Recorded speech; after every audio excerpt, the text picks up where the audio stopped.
है क्या? प्रधानमंत्री बनने के लिए कोई योग्यता है? कोई योग्यता है? कोई परीक्षा पास करनी पड़ती है?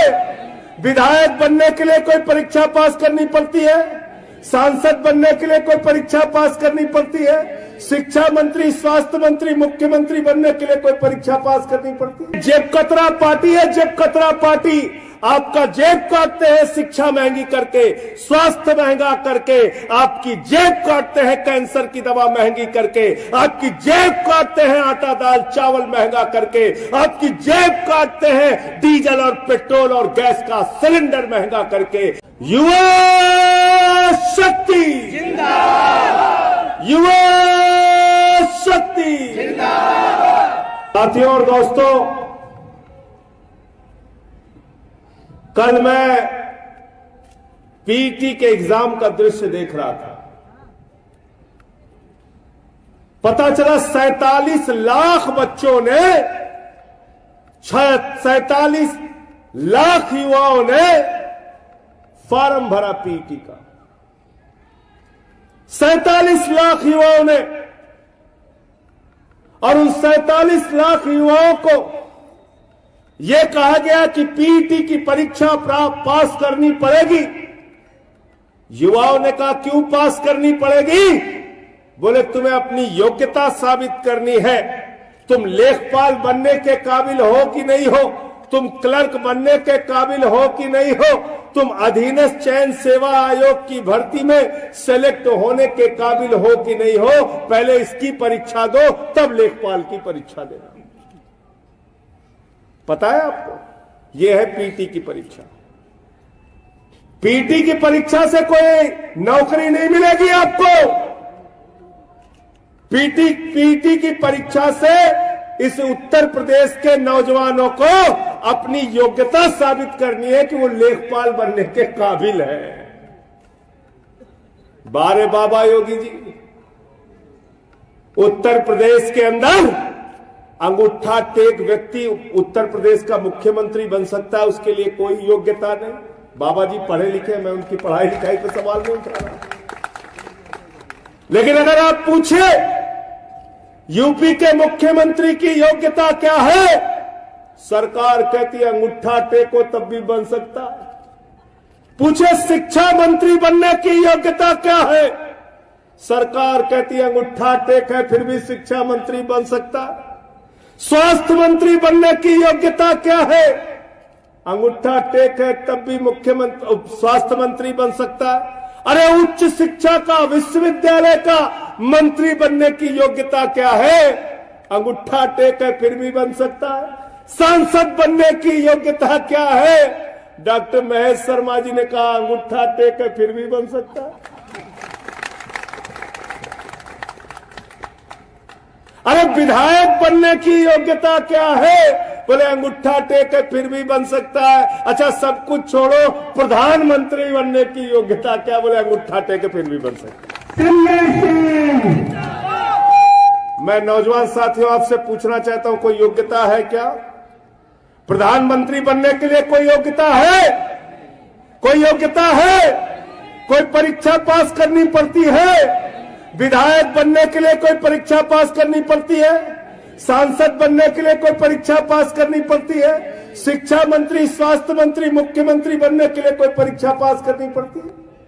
नहीं करनी पड़ती, नहीं करनी पड़ती, नहीं करनी पड़ती।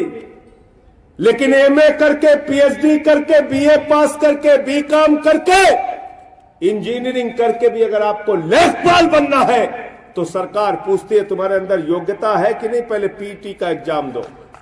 इसलिए ये पीटी का एग्जाम नौजवानों का शोषण है। मैं चाहता हूं यूथ विंग के लोग लखनऊ के अंदर आंदोलन करें, अनशन करें, प्रदर्शन करें, छात्र विंग के लोग इनके साथ मिलकर आंदोलन करें। ये पीटी का एग्जाम बंद होना चाहिए। हम कोई पीटी का एग्जाम नहीं देंगे। बताओ बंद होना चाहिए कि नहीं होना चाहिए? तुम्हारा लड़का जैसा धनिया बेच के हजारों करोड़ कमाएगा, उसकी योग्यता नहीं चेक करते। उसको बीसीसीआई का सचिव बना दिया। बेटा हजारों करोड़ क्रिकेट के नाम पे लूटो, अमित शाह के बेटे हो, चिंता करने की जरूरत नहीं। और किसान का बेटा, मजदूर का बेटा, मेरठ में रहने वाला, बागपत में रहने वाला, नोएडा में रहने वाला, गाजियाबाद में रहने वाला, उसको बलिया भेजोगे, उसको गाजीपुर भेजोगे, गाजीपुर वाले को गाजियाबाद भेजोगे, बरेली वाले को बलिया भेजोगे। मुझे शर्म आती है उत्तर प्रदेश की आदित्यनाथ की सरकार पे, जो हमारे नौजवानों को जानवरों की तरह गाड़ी में भर के, बसों में भर के पिछले 2 दिनों से परीक्षा केंद्रों पर जाना पड़ रहा है। 1,000 किलोमीटर दूर जाना पड़ रहा है। अरे ऐसे तो जानवर भी नहीं जाते जैसे तुम नौजवानों को लेकर जा रहे हो। आदित्यनाथ जी, मैं पूछना चाहता हूं, नरेंद्र मोदी की रैली होती है, खाने का पैकेट देते हो, बस का किराया देते हो, ट्रेन का किराया देते हो। रैली होती है तो 5 स्टार का स्वागत देते हो, लेकिन जब नौजवान अपनी एक छोटी सी नौकरी के लिए परीक्षा देने के लिए जाता है, और परीक्षा भी नौकरी के लिए नहीं, नौकरी के काबिल है कि नहीं है इसकी योग्यता की परीक्षा देने जाता है, तो उसका शोषण करते। 200 रुपए फार्म के ले लिए बाबा जी ने। सोचो 37 लाख बच्चों ने अगर 2,000 रुपए भी एवरेज खर्चा किया इस परीक्षा को देने के लिए, तो करीब करीब 740 करोड़ रुपए इस उत्तर प्रदेश के नौजवानों का लूट लिया गया। कितना लूटा गया? 740 करोड़ रुपए लूट लिया गया। दिन दहाड़े डकैती। लेकिन भाजपाइयों के पास जब इनसे आप सवाल पूछे, नौजवानों को रोजगार दे दो, आत्महत्या कर रहे, सरकार कहती है पैसा नहीं है। किसान को फसल का दाम दे दो, आंदोलन कर रहे, सरकार कहती है पैसा नहीं है। अरे जमीन का मुआवजा दे दो, आत्महत्या कर रहे हैं, सरकार कहती है पैसा नहीं है। महंगाई बहुत बढ़ गई, महंगाई कम कर दो, सरकार कहती है पैसा नहीं है। अरे कैंसर की दवा पे टैक्स लगा दिया, डीजल पेट्रोल महंगा कर दिया, गैस का सिलेंडर महंगा कर दिया, कुछ तो सस्ता कर दो मोदी जी, सरकार कहती है पैसा नहीं है। ये पैसा गया कहां आपका? नौजवानों कभी आपने सोचा आपका पैसा गया कहां? किसानों ने जो पैसा बैंक में जमा किया, मजदूरों ने जो पैसा बैंक में जमा किया, कर्मचारियों ने जो पैसा बैंक में जमा किया, छोटे व्यापारियों ने जो पैसा बैंक में जमा किया, रेहड़ी पटरी वालों ने जो पैसा बैंक में जमा किया, वो पैसा नरेंद्र मोदी ने उठाया। बोले बेटा अडानी तू ले जा, बेटा अंबानी तू ले जा, बेटा ललित मोदी तू ले जा, बेटा नितिन संदेशरा तू ले जा, बेटा नीरव मोदी तू ले जा।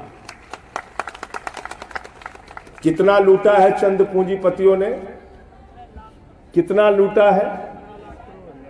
15 लाख करोड़ रुपए। जीरो लगाते लगाते थक जाओगे। सोमेन ढाका जी बहुत पढ़े लिखे हैं, बागपत बार एसोसिएशन के अध्यक्ष हैं। मैंने इनसे कहा 10 लाख करोड़ रुपए लिख दो, जीरो लगाते लगाते थक गए, लिख नहीं पाए बेचारे। इतना पैसा मोदी जी ने बांट दिया, कर्जा माफ कर दिया लोगों का।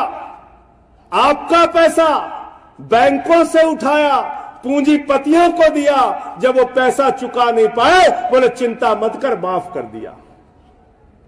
पैसा यहां डूबा है आपका, लूट हुई है आपके साथ।